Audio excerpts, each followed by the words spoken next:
foli ni waleɲuman dɔn bɛ aw ye Mali kunnafoni jabarani lajɛbaw Mali kɔnɔ fo Mali kɔkan an bɛ bɛɛ lajɛlen fo aw ka waati tuga la Mali kunnafoni ka laɲini ka kunnafoniya fɛsɛfɛsɛ aw ye bamanankan cɛɲi na ka daminɛ tɛnɛ fo ka se sibiri ma an bɛ bɛɛ lajɛlen fo aw ka waati tuga la aw bisimila bidon kibaru kɛnɛ kan.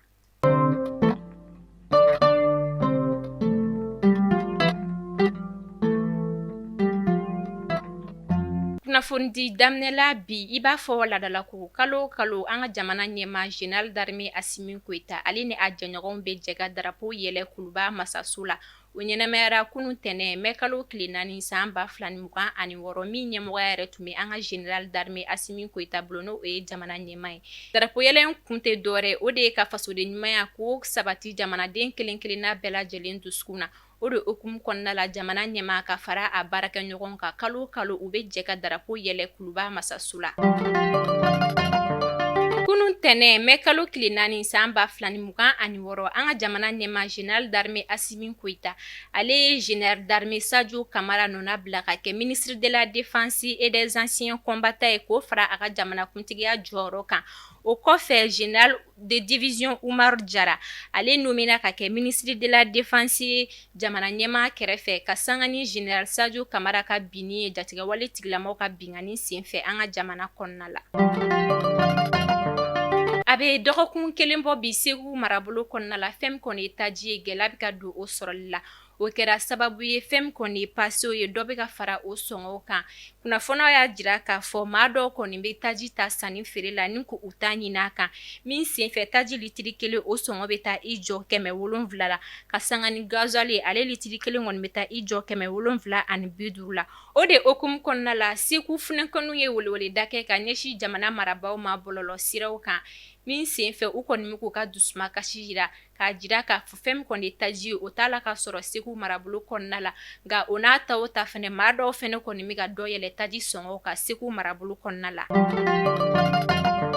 An bɛ taga Sofara jagabara dɔ senfɛ an ka wolomasigi tabaw k'o fara Africa Corps maaw kan min senfɛ u ye jatigɛwale kulu dɔw minɛ minnu tun bɛ bolimafɛn sen 2 la ani ka tila ka dankari kɛ jatigɛwale tigilama caman na Sofara marabolo kɔnɔna la.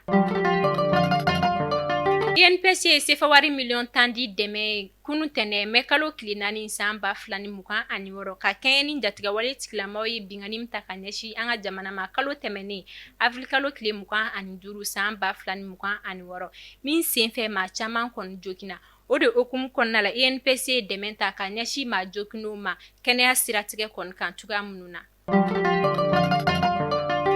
An bɛ taga Yoroso ka sanga ni jatigɛwale tigilamaw ka bingani ka ɲɛsin an ka jamana kɔnɔna ma o senfɛ fɛn kɔni kun ye baara caman ye o kun jɔlen no Yoroso marabolo kɔnɔna la kunun tɛnɛ mai kalo tile 4 san 2026 fɛn kɔni ye Yoroso banki o banki maaw kɔni olu ye baara daminɛ ka sanga ni dɔgɔkun tɛmɛnen fɛn kɔni ye bolimafɛn taga ni ka segin ye Bamako ni Yoroso cɛla la olu fɛnɛ kɔni ye baara daminɛ kunnafoniya dɔw y'a jira k'a fɔ ni baara daminɛ kɔni kɛra wasaba ye Yoroso marabolo maaw kɔni bolo.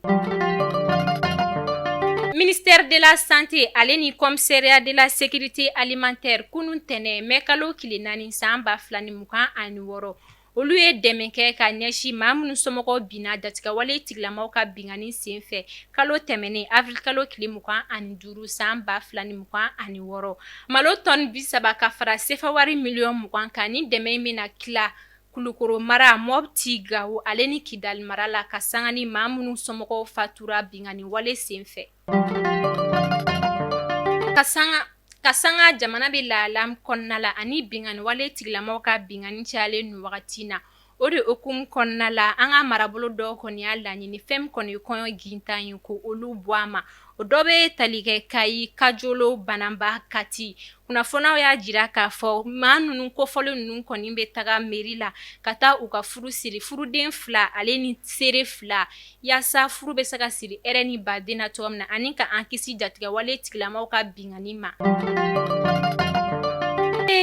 An bɛ taga an sɔngo ka sanga ni jamana bɛ lahalam na o hukumu kɔnɔna la fɛn kɔni Africa Corps ale ni an ka wolomasigi tabaw ye olu ye dɛmɛ kɛ ka ɲɛsin an sɔngokaw ma min senfɛ o waleya kɔni jara kosɛbɛ an sɔngo marabolo ɲɛmaaw ye o hukumu kɔnɔna la fɛn kɔni Africa Corps ale ni an ka wolomasigi tabaw ye u y'a jira k'a fɔ an sangoka la u labɛnnen kɔni n'o ka lakana ko o sabati tuga minnu na an ka jamanaw kɔnɔna la.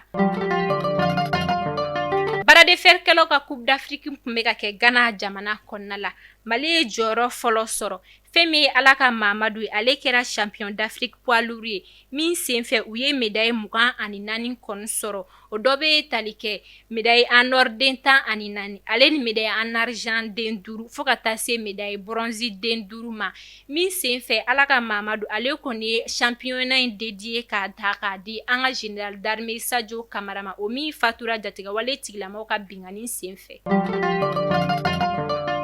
Mali kunnafonidilan bɛ wele Aziz Mayiga ni bɛɛ lajɛlen b'a dɔn bɔlɔlɔsiraw kan Aziz Nemanpa. Ale ye minɛna Côte d'Ivoire jamana kɔnɔna la. An bɛ wagati min na i ko sisan a kɔni minɛkun ma dɔn ani a minɛna maa minnu kɔni fɛ olu fɛnɛ ma dɔn nka maa caman kɔni bɛ k'a bisigi k'a fɔ fɛn min kɔni ye Côte d'Ivoire kiiritigilamaw ye olu de kɔni kɛlen don ka Aziz Nemanpa minɛ k'a sababuya kɛ jɔda min b'a la Mali kunnafonidi sira kan.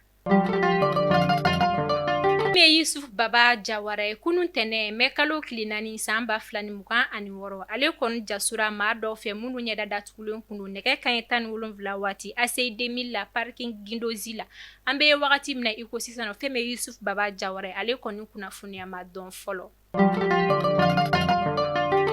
Mali kunnafoni jabaranin lajɛbaw ni ne bɛ dansigi an ka bi don kibaru la aw k'an bɛn sidi ni Ala sɔnna ma Asitan Ture an o bɛ ɲɔgɔn sɔrɔ yan nɔ don kibaru kura olu kɛnɛ kan.